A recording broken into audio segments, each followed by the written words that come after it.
ماوەی چەندی ساڵە قوتابیانی خوێندنی ئیسلامی کێشیان لە وەرگرتنیان هەیە لە زانکۆ پەیمانگاکان و ئەوانەی ئەو قوتابخانە تەواو دەکەن جگە لە خوێندنی شەریعە ناتوانن لە هیچ بەشێکی دیکە وەربگیرن سەرڕای ئەوەی لە پاڵ خوێندنی زانستە شەریعەکان بابەتە وێژەیەکانیش دەخوێنن. لە پۆلی 12 دەوری 13 بۆ 14 دەرس هەیە تەنها شەریعەش وەرتەگرێ هەمان کاتە دەرسی ئەدەبیش خوێنین و دەرسی شەریعەش خوێنین بەڵام تەنها ئەدەبی وەرتەگرێەوە تەنها بەشی شەریعە وەرتەگرێەوە تاوەکو مافی قوتابێکی ئەدەبیت نادەنێ لە کاتێکدا قوتابی ئەدەبیەکانی ترکە لە سەر بە پەروەردەن ئەتوانن بچنە بەشی قانون بەشی زمانی کوردی بەشی زمانی ئینگلیزی بەشی لوغات ئێمە کە شیاوترین کەسیم بچینە قانون شیاوترین کەسین کە بچینە بەشی زمانی عەربی وەرمان ناگرێ و ڕئیس قسمەکان یاخود وەزیری خوێنی باڵا قبوڵی ئەو ناکە کە ئێمە وەربگیرین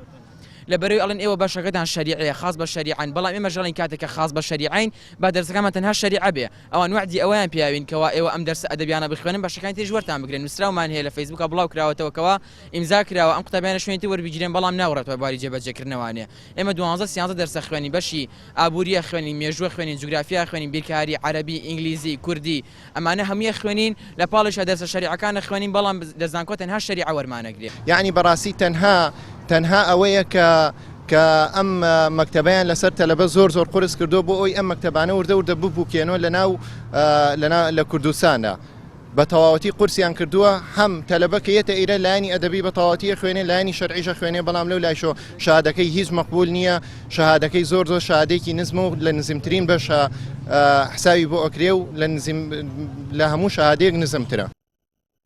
لە هەرێمی کوردستان نزیکەی 1000 قوتابی لە خوێندنی ئیسلامی دەخوێنن کە لە زۆربەی شارەکان قوتابخانەی تایبەتیان بۆ کراوەتەوە. پەرلەمانتارێکی کۆمەڵی دادگەری ماوەیەکە سەرقاڵی بەداداچوونە بۆ کێشەیە قوتابیانە و ئێستا یاداشتێکیان داوە بە پەرلەمان تا وەزیری خوێندنی باڵا بانگێشتی پەرلەمان بکەن بۆ ئەوەی کێشەی ئەو قوتابیانە و وەرگرتنیان لە بەشەکانی دیکەی زانکۆ پەیمانگاکان یەکلایی بێتەوە. بە یادداشت بە پرسیار لانی ئاراستی لانی پەیوەندیدار و وەزیری خوێندنی باڵام کردووە و مەوعیدمانە کە لەگەڵ هەردوو وەزیری پەیوەندیدارە کۆبینەوە و ئەم گرفتەی خوێندکارانی پۆلی 12 شەریعە بخەینە ڕوو تاکە داوای ئەوان ئەوەیە ئێمە گەر نمرەیەکی زۆر بەرز و بەرچاویش بێنین کۆنمرەکەمان هەرچەنێک بێ لە کۆتایی پۆلی 12دا هیچ مستەقبەل و مەسیرێکمانی و بۆ شوێنی زۆر گرنگ داومانە تو تەنها لە کولیە لە شەریعەیە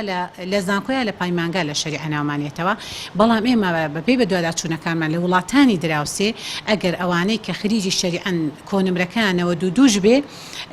لە هەندەسا یا لە تۆپ ناویان دێتەوە بەداخەو لە وڵاتی ئێمە ئەگەر کۆنمرەکانەوە دوونۆش بێ بە هیچ شێوەیەک غەیری شەریعە نامێت لە هیچ شوێنێکی تر نایەتەوە بۆی ئەوان تاکە داواکاریان ئەوە بووە لەگەڵ وەزیری خوێندنی باڵا دامنیشن گرفتی ئەوان جێبەجێ بکەین ئێمە لە ڕۆژی سێشەمە لەگەڵ هەردوو وەزیری پەیوەندیدار لەگەڵ خوێندکارەکانی نوێنەرانی خوێندکارانی پۆلی